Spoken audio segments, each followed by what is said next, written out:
Pagdating ng araw, ang matuwid ay taas noong haharap sa mga nagpahirap sa kanya at hindi nagpahalaga sa kanyang mga gawa. Nagpakasawa tayo sa daan ng kasamaan at kapahamakan nang limayong tayo sa gubat ng kasalanan. Hindi natin tinunton ang landas ng Panginoon. Ganyan ang nangyari sa ating buhay, isinilang tayo at pagkatapos ay namatay. At wala tayong naiwang bakas ng anumang kabutihan.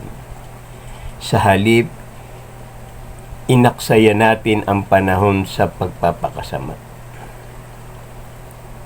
At ang kabanalan, ang kanyang kalansag, babayuhin sila ng malakas na hangin at ipapadpad sila sa parang dayaming. Kaguluhan ang iiral sa buong daigdig at babaksak ang mga pamahalaan dahil sa kanilang masasamang gawa. Sa pangalan ng Ama at ng Anak at ng Banal na Espiritu. Amen. Amen. Amen. Amen. Amen. Amen. Amen. Diyos amang makapangyarihan sa lahat na may lalang ng langit at lupa, purihin ka, Panginoong Yahweh, ng buong puso ko at kaluluwa. Purihin si Yahweh, pagkat siya ay mabuti. Purihin si Yahweh, pagkat siya ay mabuti. Purihin si Yahweh, pagkat siya ay mabuti. Purihin si Yahweh, pagkat siya ay mabuti. Purihin si Yahweh, pagkat siya ay mabuti. Purihin si Yahweh, pagkat siya ay mabuti. Purihin si Yahweh, pagkat siya ay mabuti.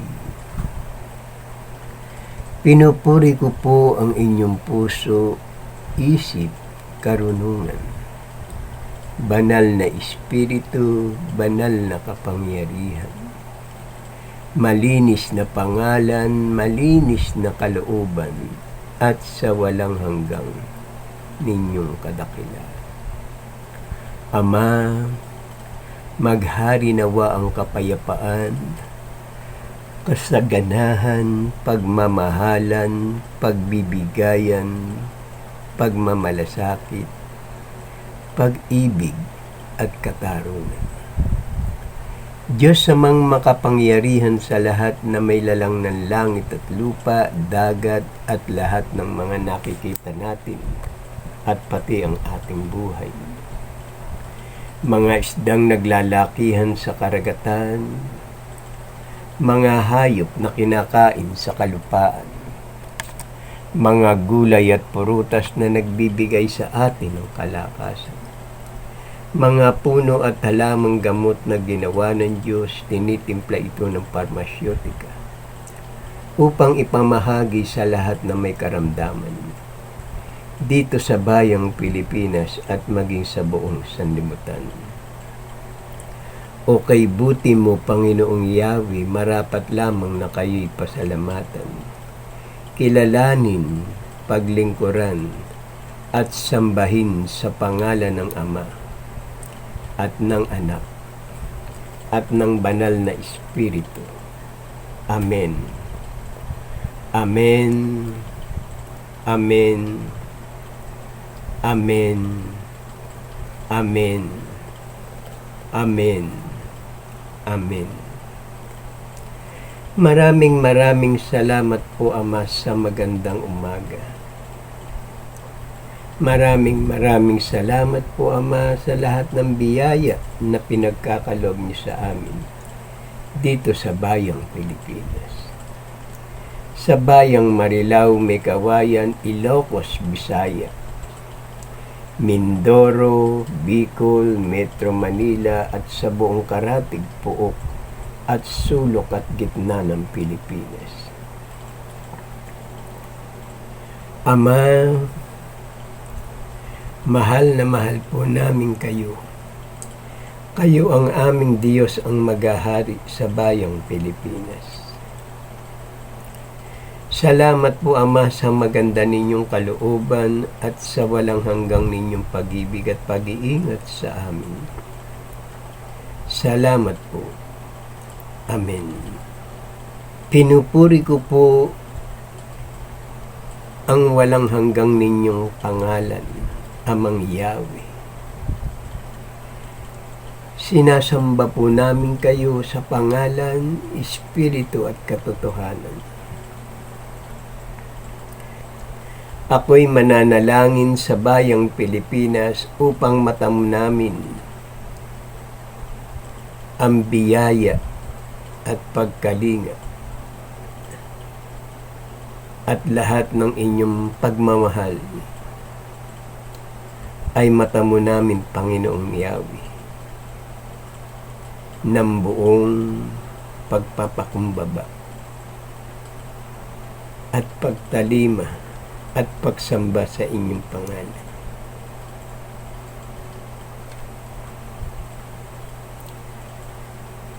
Mananalangin ako sa bayang Pilipinas upang maghari nawa ang kapayapaan,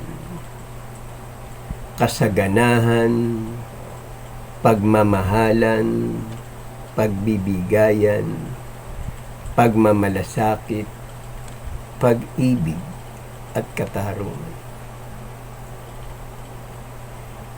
Tayo na at manalangin. Our Father who art in heaven, hallowed be thy name. Thy kingdom come, thy will be done on earth as it is in heaven. Give us this day our daily bread, and forgive us our trespasses, as we forgive those who trespass against us. And lead us not into temptation, but deliver us from evil. For then in the kingdom, in the power, in the glory, forever and ever. Amen. Purihin si Yahweh, pagkat siya ay mabuti. Our Father who art in heaven, hallowed be thy name. Thy kingdom come, thy will be done on earth as it is in heaven. Give us this day our daily bread, and forgive us our trespasses, as we forgive those who trespass against us. And lead us not into temptation, but deliver us from evil. For thine in the kingdom, in the power, in the glory, forever and ever. Amen. Purihin si Yahweh, pagkat siya ay mabuti.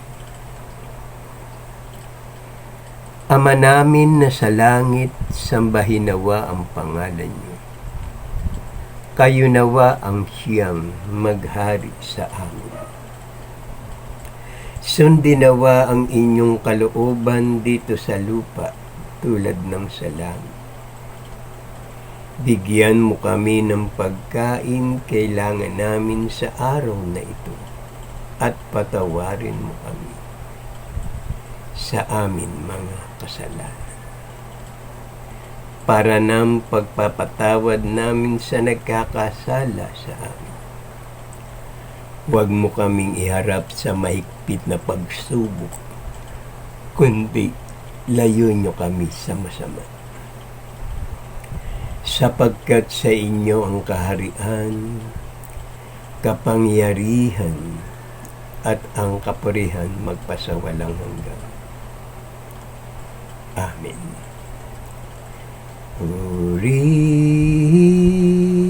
si Yahweh, pagkat siya ay mabuti.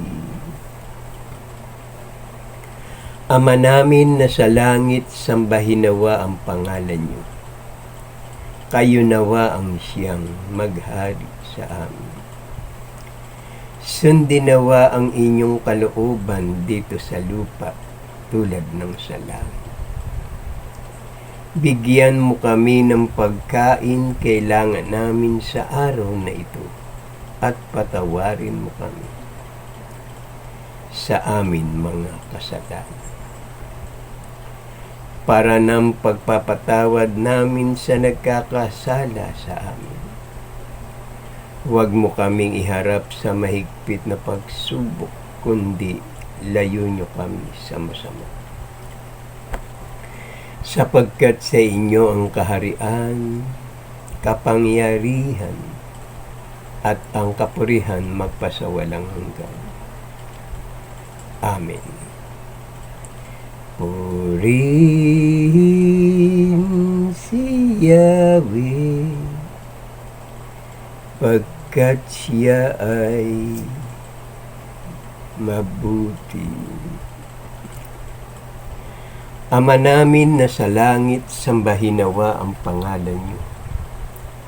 Kayo nawa ang siyang maghari sa amin. Sundin nawa ang inyong kalooban dito sa lupa, tulad ng sa langit. Bigyan mo kami ng pagkain kailangan namin sa araw na ito, at patawarin mo kami sa amin mga kasalanan, para ng pagpapatawad namin sa nagkakasala sa amin. Huwag mo kaming iharap sa mahigpit na pagsubok, kundi layo nyo kami sa masama. Sapagkat sa inyo ang kaharian, kapangyarihan, at ang kapurihan magpasawalang hanggan. Amen. Purihin si Yahweh, pagkat siya ay mabuti. Our Father who art in heaven, hallowed be thy name. Thy kingdom come, thy will be done on earth as it is in heaven. Give us this day our daily bread, and forgive us our trespasses, as we forgive those who trespass against us. And lead us not into temptation, but deliver us from evil. For thine in the kingdom, in the power, in the glory, forever and ever. Amen. Purihin si Yahweh, pagkat siya ay mabuti. Our Father who art in heaven, hallowed be thy name. Thy kingdom come, thy will be done on earth as it is in heaven. Give us this day our daily bread, and forgive us our trespasses, as we forgive those who trespass against us. And lead us not into temptation, but deliver us from evil. For thine in the kingdom, in the power, in the glory, forever and ever.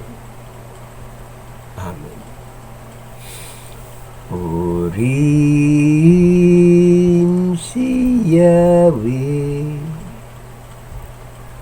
sapagkat siya ay mabuti. Maraming salamat po, Ama, sa magandang umaga. Sa panalangin na may pasasalamat at may pagtatagumpay. Ako'y magpapahayag ng salita ng Diyos dito sa bayang Pilipinas upang matamo namin, Panginoong Yahweh. At gabayan niyo po kami at kayo ang magbigay sa amin ng palatandaan na ang lahat ng bagay na kami ay magtatagumpay. Maraming salamat po, Ama, sa walang hanggang ninyong tipan sa akin.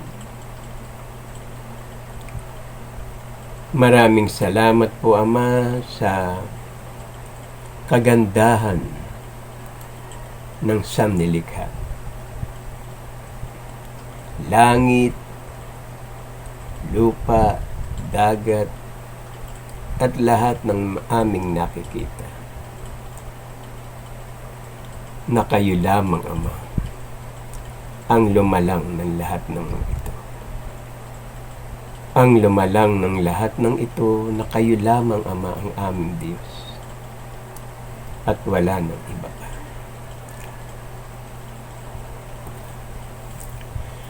Mapuspos nawa tayo ng habag at kapayapaan at pagkalinga ng ating Amang si Yahweh na nasa langit. Siya ang ating Ama na paglilingkuran habang tayo nabubuhay. At kung tayo sa makabilang buhay, narito ang kanyang banal na salita, ang mabuting balita ng kaligtasan. Pinupuri ko po ang inyong puso, isip, karunungan. Banal na espiritu, banal na kapangyarihan. Malinis na pangalan, malinis na kalooban at sa walang hanggang ninyong kadakilaan.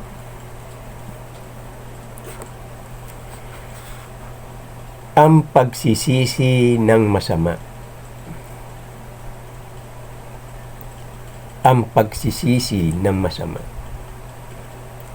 Ang may pandinig, makinig. Pagdating ng araw, ang matuwid ay taas noong haharap sa mga nagpahirap sa kanya at hindi nagpahalaga sa kanyang mga gawa. Pagsisihan nila ang kanilang ginawa at sa gitna ng paghihirap ng damdamin ay sasabihin nila, ngayon narito siya itinuturing na anak ng Diyos at kabilang sa kanyang mga hinirang. Pagkakita sa kanya, sila'y magugulat sapagkat hindi nila inaasahan siya ay maliligtas. At sila'y manginginig sa matinding takot. Narito ang taong dating ating pinagtatawanan. Tayo pala ang hangal. Nilibak natin siya at inuyam, akala natin ay kabaliwan ang kanyang pamumuhay. At nang mamatay siya'y hindi natin pinarangalan. Tayo pala ang lumihi sa landas ng katotohanan, hindi tayo namuhay sa liwanag ng katwiran. Di man lamang natin nabanaagan ang unang silahis ng kanyang liwanag. Nagpakasawa tayo sa daan ng kasamaan at kapahamakan. Nang limayong tayo sa gubat ng kasalanan, hindi natin tinunton ang landas ng ating Amang si Yahweh. Ang lahat ng iyon ay naglahong parang anino, para lamang nagdaang ugong ng balita. Paglipad ng ibon sa himpapawid, di mo matutunton ang kanyang dinaanan. Ang hanging hinampas ng kanyang mga pakpak, at binaktas ng mabilis niyang lipad, ay dagling na hilom na parang di nagalaw. Ito ang napala natin sa ating kapalaluan. Pati ang ipinagmamagaling nating kayamanan ay walang kabutihang naidulot sa atin. Pagdaan ng barko sa ibabaw ng dagat, nahati ang mga alon at nahawi ang tubig. Ngunit pagkalampas ay walang naiwang bakas. Nahahati ng palaso tungo sa tudlaan ang hangin ng kanyang dinaanan. Ngunit pagkalampas ay wala ka rin makikitang bakas. Ganyan ang nangyari sa ating buhay. Isinilang tayo at pagkatapos ay namatay at wala tayong naiwang bakas ng anumang kabutihan. Sa halip, inaksaya natin ang panahon sa pagpapakasama. Ngunit ang matuwid ay nabubuhay ng panatilihan. Gagantimpalaan sila ng Panginoon, iingatan sila ng kataas-taasan. Sasalakayin niya ang kanyang mga kaaway hanggang sa malipol at gagamitin niyang sandata ang sangnilikha. Ang pag-asa nila ay parang dayaming sinambulat ng malakas na hangin. Parang bula ng karagatan, hinahampas ng bagyo, parang usok na itinataboy ng banayag ng simoy ng hangin. Parang alaala ng isang panauhin, tumigil lamang ng isang araw. Sila'y puputungan niya ng maningning na korona at bibigyan ng makislap na diadema. Sila'y lulukuban niya ng kanyang kanang kamay at ipagtatanggol ng kanyang bisig. Ang baluti niya ang katwiran, ang helmet niya ay ang katarungan, at ang kabanalan ang kanyang kalansag. Mula sa balumbon ng mga ulap, iingkas ang mga kidlat na tila mga palasong walang mintis, natatama sa bawat tudlain ng Panginoon. Babayuhin sila ng malakas na hangin at ipapatpat silang parang dayami. Kaguluhan ng iiral sa buong daigdig at babaksak ang mga pamahalaan dahil sa kanilang masasamang gawa. Iahasa niya ang kanyang galit upang gamitin tabak at sasamahan siya ng mga lakas ng kalikasan upang bakahin ang mga hangal na nangangahas lumaban sa kanya. Uulanan ang kanyang mga kaaway ng malakas na tipak ng yelo. Hahampasin sila ng nangangalit na alon ng dagat at tatabunan sila ng umuugong na baha. Babayuhin sila ng malakas na hangin at ipapadpat silang parang dayaming. Kaguluhan ng iiral sa buong daigdig at babaksak ang mga pamahalaan dahil sa kanilang masasamang gawa. Ang wika natin. Amen. Sa ating Diyos ang kapurihan, kadakilaan, karunungan, pasasalamat, karangalan, kapangyarihan, kalakasan, katarungan, pagmamahalan, pagmamalasakit at pagtatagumpay ngayon at magpakailanman. Amen. Maghari nawa ang kapayapaan sa bayang Pilipinas at maging sa buong sanlibutan. Araw-araw mong ipahayag ang banal na salita upang ang lahat ng makakita sa gawain ito ay maligtas.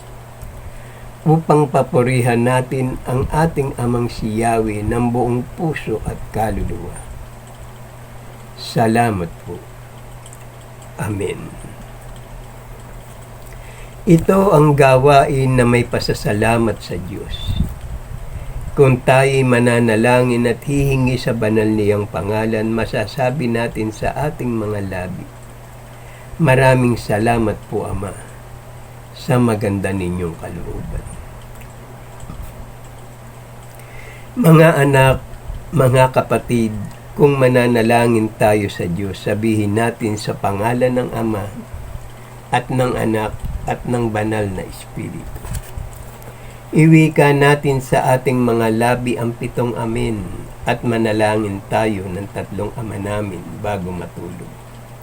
At paggising ng umaga, 4 na Ama namin. Kailangan may sound. At kung kayo naman ay nakita ninyo ang bidyong ito, kahit hindi kayo manalangin sa araw-araw, sumunod lamang kayo at makinig ng kanyang panalangin at sabayan niyo siya at makinig kayo ng kanyang banal na salita, ay matatamo ninyo ang hiwaga at kapangyarihan ng Diyos. Sapagkat ang panalangin ay nakasisilaw. Pag iyong binigkas, tiyak na iyong malilimutan. Lalong-lalo na kung wala ka sa sariling katinoan. Ang panalangin ng Ama namin ay banal. Banal ang ating Ama. Banal ang kanyang pangalan. Banal ang kanyang kapangyarihan na lumikha ng lahat ng bagay na gusto niyang gawin para ang kanyang mga anak ay magbalik loob sa kanya, sa kanyang paanan. Kaya hindi ko kayo tinatakot. Nagpapahayag lamang ako upang magawa ninyo ang mga bagay na sa inyong sarili ay tama. Inihahayag ko ang pangalan ng Ama sapagkat siya lamang ang ating Diyos at wala ng iba pa. Kung sinasamba niyo si Hesukristo, mainam yan. Ngunit ko ang Panginoon Hesukristo ay natapos na ang kanyang paglilingkod dito sa ibabaw ng lupa. At ngayon ay naghahari doon sa kalangitan.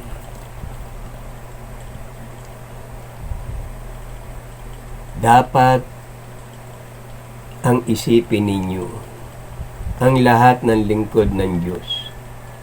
Mula kay Adan, kay Noah, kay Moises, kay Isaac, kay Abraham, kay Jacob, at lahat ng mga propeta, kay David, kay Isaias. Lahat ng mga propeta na naglingkod sa Diyos ay natapos ang kanilang gawain. Ibig sabihin, may kapahingahan. Ganon din sa ating Panginoon Hesukristo. Sa tagal nung panahon na siya'y nagkatawan lupa, ang ililigtas niya lamang doon, alam niyo ba mga kapatid? Yung mga nabubuhay noon, hindi ang nabubuhay ngayon. Sapagkat kahit kayo tumawag, pansinin ninyo sa pagsasamba ninyo sa inyong gawain. Pansinin ninyo, may nabago ba?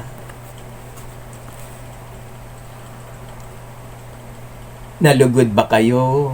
Naramdaman nyo ba ang kapangyarihan ng Diyos? Nadama niyo ba ang kanyang presensya? Ganon din, nakikita-kita lamang kayo dyan sa inyong pananambahan.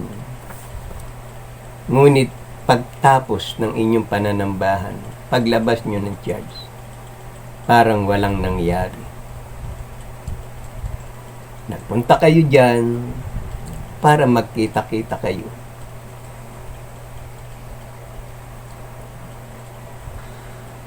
At sinamba nyo si Jesucristo. Ngunit hindi na niya kayo pakikinggan. Sapagkat ang lahat ng ginagawa ninyo ay hindi nakalulugod sa Ama. Hindi nakalulugod sa Diyos na ating Panginoon Jesucristo. Kaya ko sinasabi sa inyo yan, dahil naririto sa banal na kasulatan ang lahat ng inyong ginagawa. Ang inyong pananambahan ay hindi nalulugod ang ating Amang si Yahweh na nasa langit. Kaya nga bababa siya rito sa ibabaw ng lupa upang ipadama ang kanyang pagkahabag, ang kanyang pagkadiyos, na siya lamang ang Diyos at wala ng iba. Kaya gawin natin ang mga bagay, makinig tayo sa nagsasalita. Huwag nating hatulan o bigyan pansin ng masama ang gawain ito. Sapagkat kayo rin ang magdaranas ng hirap pag ginawa nyo ang mga bagay na ito at hindi nyo pinansin ang salita ng ating Ama dito sa gawain ito at dito sa ibabaw ng lupa. Kaya pagsisihan ninyong talikdan ang inyong mga kasalanan. Bababa siya dito sa bayang Pilipinas at ipadadama ang lupit ng kanyang kapangyarihan. Maglilinis na siya ng mga taong mga upasala, mga gumagawa ng masama, at lahat ng gumagawa ng mga walang kabuluhang batas na pinaiiral sa tao. Ang batas ng Diyos ay hindi nakikita sa pamamagitan ng mga gawa. Ang batas ng Diyos mula sa iyong pagkatao, mula ulo hanggang talampakan, ay kanyang ginawa dahil sa kagandahan ng kanyang mga gawa at karunungan ng kanyang paglikha sa mga ito. Ang kanyang batas ay ang katarungan. Ang kanyang pag-ibig at ang kanyang walang hanggang pagmamahal para sa inyo at pagpapatawad sa lahat ng inyong mga kasalanan. Kailangan buksan natin ang ating isip, puso at kalooban upang dumaloy ang kanyang kapangyarihan kung karamdaman kung anumang pagsubok ay agad niyang ipagkaloob sa inyo upang inyong mapagtagumpayan. Huwag kayong mahihiya sa ating Amang nasa langit sapagkat ang ginagawa ninyo ang nakalulugot sa kanyang harapan. Kaya mga kapatid, magulang, mga mahal na kaibigan, magbalik loob tayo sa ating Amang nasa langit. Sapagkat iyan ang ipinahayag ng inyong puso, isip at kalooban. Salamat po, Ama, sa maganda ninyong kalooban. Patuloy po ninyong kahabagan at patawarin ang lahat ng tumatawag sa inyo sa banal na pangalan.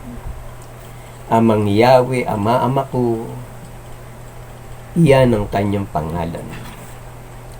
Sa lahat ng nakakita ng bidyong ito, mag-like, comment, and share at mag-subscribe po tayo. Para ang susunod na video ay agad ninyong mapanood, i-share natin ito sa ating mga mahal na kaibigan. Kakilala sa ating mother, father, sister, and brother, upang sila man ay makasamba sa ating Diyos na buhay. Para ang pagpapala at biyaya sa loob ng inyong tahanan sumagana, siksik, liglig, umaapaw pa.